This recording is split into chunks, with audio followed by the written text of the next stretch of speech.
السلام علیکم ورحمۃ اللہ وبرکاتہ. میں ہوں لاجیکل پاتھ اور آج کا ہمارا ٹارگٹ ہے چھپری ایکس مسلم یاسمین. تو آگے بڑھنے سے پہلے اس ویڈیو کو لائک اور شیئر کر دیجیے الگورتھم کے لیے. Let's begin. اللہ کس چیز کا بنا ہوا ہے اور کیا ہم اللہ کو دیکھ سکتے ہیں؟ اگر ہم ایسے سوال کرتے ہیں تو مسلمان کہتے ہیں کہ بھئی آپ اللہ کو نہیں دیکھ سکتے ہو، نہ تو کوئی دیکھ سکتا ہے، کیونکہ اللہ تو ایک نور ہے. اور اس کا جو ریفرنس ہے وہ صحیح مسلم کی حدیث 178 میں آتا ہے. جب ایک صحابی جو ہے وہ نبی پاک سے پوچھتے ہیں کہ کیا آپ نے اللہ کو دیکھا ہے، تو نبی پاک کہتے ہیں کہ میں نے اللہ کو نہیں دیکھا کیونکہ وہ ایک نور ہے. لیکن ہم لوگ اس سوال کا جواب پا سکتے ہیں. وہ ایسے کہ اگر ہم کو یہ پتہ چل جائے کہ جو نور ہوتی ہے، روشنی ہوتی ہے، اس کا نرمان کیسے ہوتا ہے، وہ کس چیز کا بنا ہوتا ہے، تو ہم جان سکتے ہیں کہ اللہ جو ہے وہ اس کا نرمان کیسے ہوا، وہ کس چیز کا بنا ہوا ہے. جب کوئی بھی ہندو، کرسچن یا ایتھیسٹ ہم سے سوال کرتا ہے کہ ہم بلا خدا کو کیوں نہیں دیکھ سکتے، تو اس کا بڑا ہی آسان سا جواب ہے. ہماری امیجنیشن 3 ڈائمنشن اور اس سے کم ڈائمنشن والی چیزوں کو ہی امیجن کر سکتی ہیں. کوئی بھی چیز جس میں 3 سے زیادہ ڈائمنشن ہوں تو ہم اسے امیجن ہی نہیں کر سکتے. جیسے کہ 4 ڈائمنشنل کیوب جسے کہتے ہیں ٹیزریکٹ، جس کا ایگزسٹ کرنا تو پاسبل ہے لیکن اس کے ایگزسٹنس کی پاسبلٹی کے باوجود ہم اسے امیجن نہیں کر سکتے. اور مان لیجئے کہ کوئی چیز ان تمام ڈائمنشنز کے بیونڈ یا ان سے پرے ہے تو اس کا امیجن کرنا بھی ہمارے لیے امپاسبل ہے. اتنا لمیٹڈ ہے ہمارا ویژن اور ہماری امیجنیشن. تو وہ خالق جو اس کائنات کو بنانے والا ہے، اس کو دیکھ لینے، اس کو امیجن کرنے کا تو سوال ہی نہیں اٹھتا. اب آتے ہیں حدیث کی طرف جس کا اس نے ریفرنس دیا ہے. اس حدیث کی عربک میں ہم غور کریں تو اس میں لکھا ہے نورن انا اراہو، جس کا لٹرل میننگ ہوتا ہے نور، میں اسے کیسے دیکھتا. اگر ہم اسی کی اگلی والی حدیث دیکھیں تو اس میں لکھا ہے رأیت نورن، جس کا مطلب ہے میں نے نور دیکھا. اور اس کے بعد والی حدیث سے تو پورا معاملہ ہی صاف ہو جاتا ہے. 179A جس میں لکھا ہے حجابہ نور، ہز ویل از لائٹ. حجاب سے مطلب ہے بیریئر، اللہ اور اس کی کریشن کے درمیان. تو اس سے یہ پورا آرگومنٹ ریفیوٹ ہو جاتا ہے کہ اللہ خود نور کا بنا ہے. تو یہ بات بہت کم مسلمانوں کو پتہ ہے کہ ان کا جو اللہ ہے وہ اصل میں کوئی خدا نہیں ہے، وہ ایک چاند دیوتا تھا عرب کا، جس کو عرب واسی پہلے سے مانتے تھے. لیکن یہ جو بات ہے وہ لوگ ایکسیپٹ نہیں کرتے کیونکہ ان کو اس چیز کا علم نہیں ہے. لیکن جیسے جیسے ابھی بات بڑھ رہی ہے، لوگوں کے ذہن میں چیز آ رہی ہے، تو وہ لوگ بھی اگر سرچ کریں، اگر آپ گوگل کر لو، ویکیپیڈیا دیکھ لو یا سعودی عرب کا اتہاس ہی دیکھ لو، تو آپ کو سعودی عربیوں کے خداؤں میں چاند دیوتا اللہ کا نام مل جائے گا. پہلے تو ہمیں یہ دیکھنا چاہیے کہ مکہ کے کفار خود کیا مانتے تھے. اکرمہ رضی اللہ تعالی عنہ خود فرماتے ہیں کہ جب وہ رسول اللہ صلی اللہ علیہ وسلم سے بھاگ کر حبشہ کی طرف جا رہے تھے تب وہ ایک کشتی میں سوار ہوئے اور وہ کشتی لہروں میں گھر گئی. تو باقی سوار ہونے والوں نے کہا اے لوگوں، خالص اپنے رب کو پکارو، صرف وہ تمہیں اس سے نجات دے سکتا ہے. یہ سن کر اکرمہ رضی اللہ تعالی عنہ نے کہا اگر ہمیں سمندر میں اس کے سوا کوئی نہیں بچا سکتا تو زمین پہ بھی ہمیں بچانے والا اس کے سوا کوئی نہیں. یا اللہ، اگر آج میں اس سے بچ جاتا ہوں تو میں واپس جاؤں گا اور رسول اللہ صلی اللہ علیہ وسلم کے ہاتھ پر بیعت کروں گا اور انہیں رحم کرنے والا پاؤں گا. یہاں تک کہ ابو جہل بھی بدر کے دن جنگ سے پہلے خالص اللہ کو ہی پکار رہا تھا. تو مکہ کے کفار اللہ کو سب سے بڑا مانتے تھے، اس میں کوئی شک نہیں. لیکن وہ اللہ کے ساتھ ساتھ اور بھی چھوٹے معبودوں کی عبادت کرتے تھے. ایسا ہی کئی نان مسلم ہسٹورینز نے بھی اپنی کتابوں میں لکھا ہے. 1990 کے دشک میں یہ بات اتہاسکاروں کو پتہ چل گیا تھا کہ اللہ ایک چاند دیوتا ہے. ایک امریکی ناگرک رابرٹ مورے نے اپنی پستک دا مون گاڈ آف اللہ میں اس کا الیکھ کیا تھا. بک کا نام تو مینشن کر دیا، لیکن کم از کم اتنا ہی دیکھ لیتے کہ یہ بک ایویڈنس پہ بیس ہے یا فرضی کرسچن آرگومنٹس. یہ بک اصل میں لکھی کرسچن اپولوجسٹ نے ہے، لیکن آج خود کرسچنز اسے غلط کہتے ہیں. اس کتاب میں ہبل کو چاند کا خدا کہا گیا ہے اور ہبل اور اللہ کو ایک ثابت کرنے کی کوشش کی گئی ہے. لیکن تعجب کی بات یہ ہے کہ ہسٹورینز نے ہبل کی مورتی کے بیسس پہ یہ بات ثابت کی کہ ہبل چاند کا خدا نہیں ہے، بلکہ چاند کے خدا کا نام ہے سین. اور مکہ کے کفاروں کے حساب سے بھی ہبل اور اللہ الگ الگ تھے، ان دونوں کا آپس میں کوئی تعلق نہیں تھا. کیونکہ احد کے دن جب مشرکین اور مسلمان آمنے سامنے آئے تو اللہ کے خلاف مشرکین نے ہبل کا جھنڈا اٹھایا، اور اگر اللہ اور ہبل ایک ہی ہوتے تو ہبل کو اللہ کے خلاف لانے کا کوئی سینس ہی نہیں بنتا. یہاں تک کہ بائبل کی عربک مینیوسکرپٹ میں بھی اللہ لفظ کا استعمال کیا گیا ہے. اللہ لفظ کا ایکویولنٹ ہیبریو اور ارمیک میں بھی پایا جاتا ہے، جس سے یہ بات صاف ہو جاتی ہے کہ اللہ کوئی خاص بت پرستوں کا معبود نہیں، بلکہ اللہ اس پوری دنیا کو بنانے والا اکلوتا خالق ہے.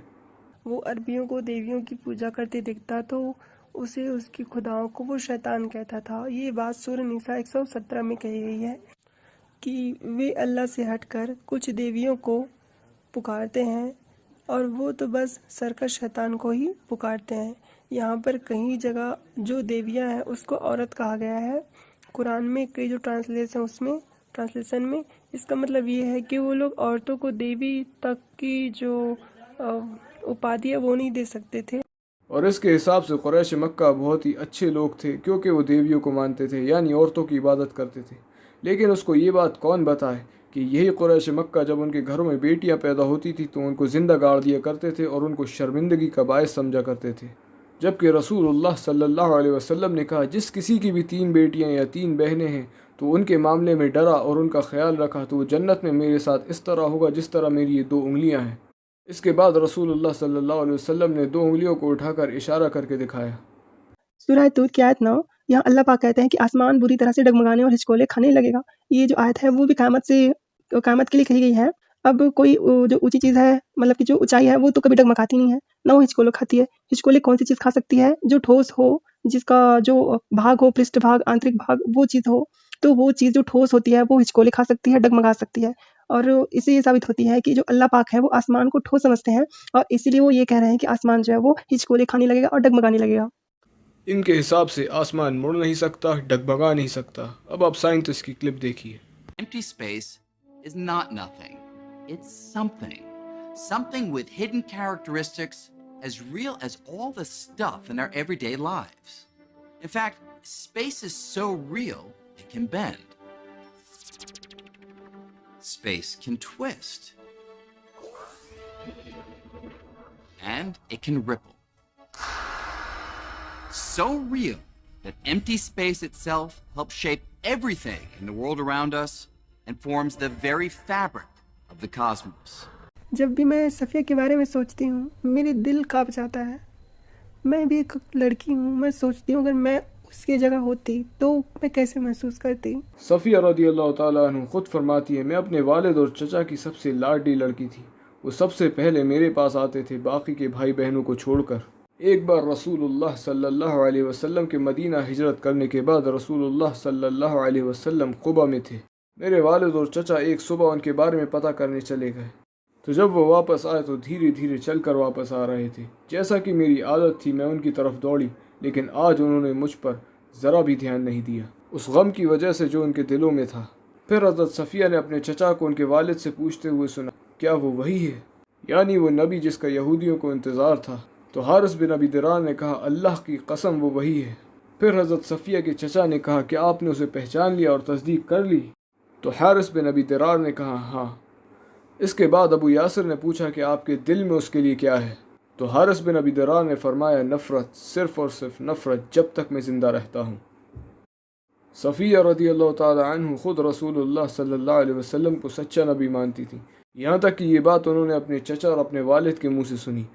تو رسول اللہ صلی اللہ علیہ وسلم سے شادی کرنا اتنی بھی بڑی بات نہیں ہے۔ اگر آپ ترکوادی منوشیہ ہو اور مذہبی اندھاپن سے الگ ہو تو آپ سمجھ سکتے ہو کہ اس جیو کے پریوجن میں، اتپتی کے پریوجن میں اللہ تعالیٰ کا کوئی ہاتھ نہیں۔ ہم اگر سائنٹیفک روپ سے دیکھیں تو ہمیں اس کا اتر ملتا ہے کہ اس جیو کا کریشن کیسے ہوا، کیوں ہوا، یہ پرستھتی پہ نربھر کرتا ہے۔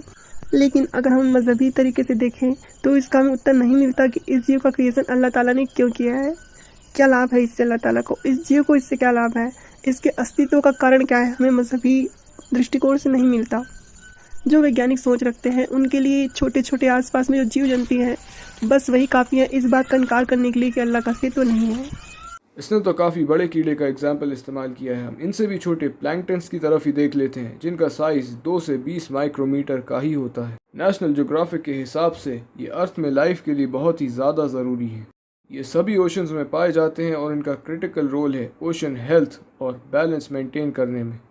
ان کے بائیو ماس کے ذریعے سے ٹیریسٹریل لائف یعنی کہ وہ جانور جو زمین پہ رہتے ہیں وہ بھی انہی کی وجہ سے سسٹینڈ ہے۔ ہر چھوٹی سے چھوٹی جاندار چیز فوڈ چین کا حصہ ہے اور اس کے نہ ہونے سے پوری فوڈ چین بگڑ جاتی ہے جس سے بڑی بڑی انوائرمنٹل پرابلمز ہوتی ہیں۔ تو چھوٹے جانوروں کا ہونا ایتھیزم کو نہیں بلکہ خدا کے وجود اور انٹیلیجنٹ ڈیزائن کو ثابت کرتا ہے۔ 10ویں فیل بچوں والے آرگومنٹس کے علاوہ ایتھیزم کو پھیلانے کے لیے باجی کے پاس اور بھی کئی پیترے ہیں۔ یار میں تم سے یہ کہہ رہا ہوں کہ تمہاری ہاں کے لیے مجھے کیا کرنا پڑے گا وہ بتاؤ تم مجھے بس۔ اسلام چھوڑو۔